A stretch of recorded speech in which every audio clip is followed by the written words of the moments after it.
Am I the bad guy for asking my husband to get a vasectomy, then divorcing him after the procedure? I 36F have been married to my husband 42M for 6 years. We have one daughter together who is 3. I will be calling my husband James and my daughter Penny for this post. I met my husband 10 years ago while traveling around Europe. He was incredibly charming and I fell for him the night we met. My friend who I was traveling with told me he was too cocky and he had the player attitude, but I refused to listen to her. We fell in love hard and quickly, and I moved to his home country after spending 4 months long distance. James has always been the flirty type. This doesn't bother me as I know he's a handsome man. As long as he comes home to me every evening, I don't mind some harmless flirting. For years ago we fell pregnant unexpectedly. However, we were both so overjoyed with our gift. The pregnancy went well. Next to no symptoms, aches and pains. And I gained hardly any weight. But the birth went very differently. Unfortunately, my daughter was breech, meaning I needed to have a cesarean section. My waters broke before, causing me to go into labor while James was at work. Complications of the birth, infections, and 2 blood transfusion have left me unable to have any more children. Although this is sad, I feel incredibly blessed to have a Penny, our daughter, who is the sweetest baby girl I could ask for. My whole world fell from my feet 6 months ago when I received a message from a woman James works with. She had messaged me to apologize as she has been having an affair with my husband. Not only that, she was pregnant with his baby.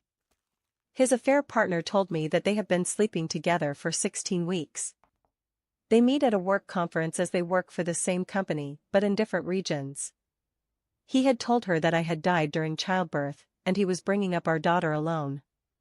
She didn't believe his stories as they sounded inconsistent. She first attempted finding him on social media, but he doesn't have it. So she looked him up on their company website, then searched for his surnames in our region and found me.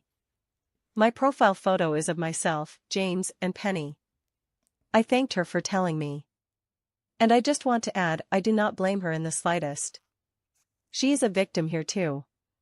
After a long talk, and a lot of crying to one another, she decided she was going to get an abortion.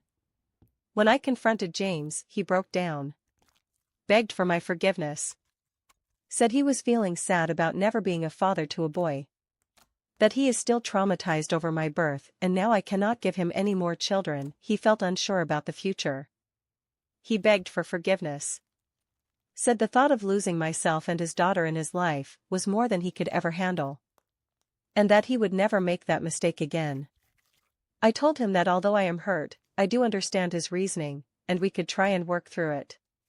He said he would do anything to prove to me how committed he is to me, so I'll suggest he have a vasectomy, as if I was to ever fall pregnant, which was highly unlikely, it would be so high risk I would have to have the baby terminated for my own safety.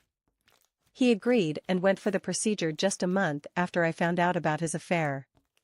When James came home from the hospital, he was greeted with an empty house, divorce papers on the table and screenshots of his affair partner and I saying she had gone through with the abortion and it had been successful. Penny and I have since moved back to my home country to be with my family. A few of my friends have said I was in the wrong to take away any opportunity for him in the future to have more children.